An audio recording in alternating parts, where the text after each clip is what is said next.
هیچ کس چیزی نگفت.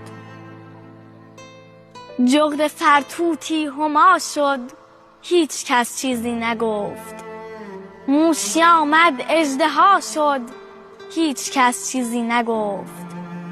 آن که رسم کدخدایی را غلط اعلام کرد، کم کمک خود کدخدا شد، هیچ کس چیزی نگفت.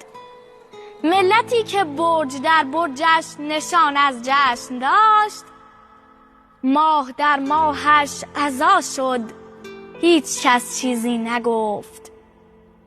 شیخ از الله اکبر کبر را برداشت کرد، رفت بالا کبریا شد، هیچ کس چیزی نگفت. از نماز بی وضو چیزی نمیگویم، ولی روزها بی ربنا شد، هیچ کس چیزی نگفت. هر حرامی کم کم از منبر حلالیت گرفت، مثل اینکه کودتا شد، هیچ کس چیزی نگفت. چارچنگولی ربا افتاد روی بانک ها، این ربا هستی ربا شد، هیچ کس چیزی نگفت. مرزهای علم و دانش در افاضات شیوخ دائما هی جا به جا شد، هیچ کس چیزی نگفت. هرچه مسئول آمد از بس بود خالص، دزد شد، دزدیش هم برملا شد، هیچ کس چیزی نگفت. آن که فرت و فرت از ارض و سما تفسیر داشت، کاسب ارض و طلا شد، هیچ کس چیزی نگفت.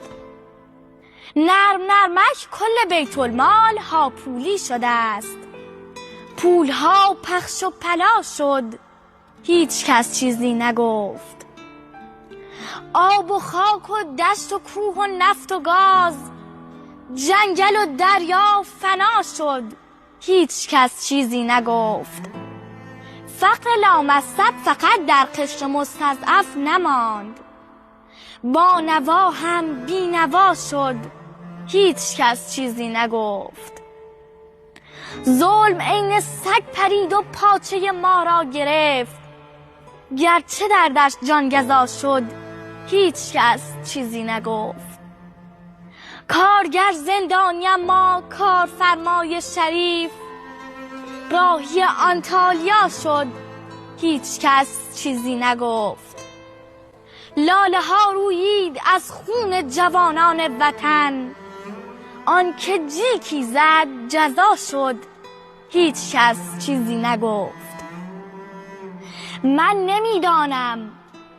نمیدانم کدامین شیر فاسد خورده ای، باعث این وضع ما شد، هیچ کس چیزی نگفت. هیچ کس چیزی نگفت. از نماز بی وضو چیزی نمیگویم، ولی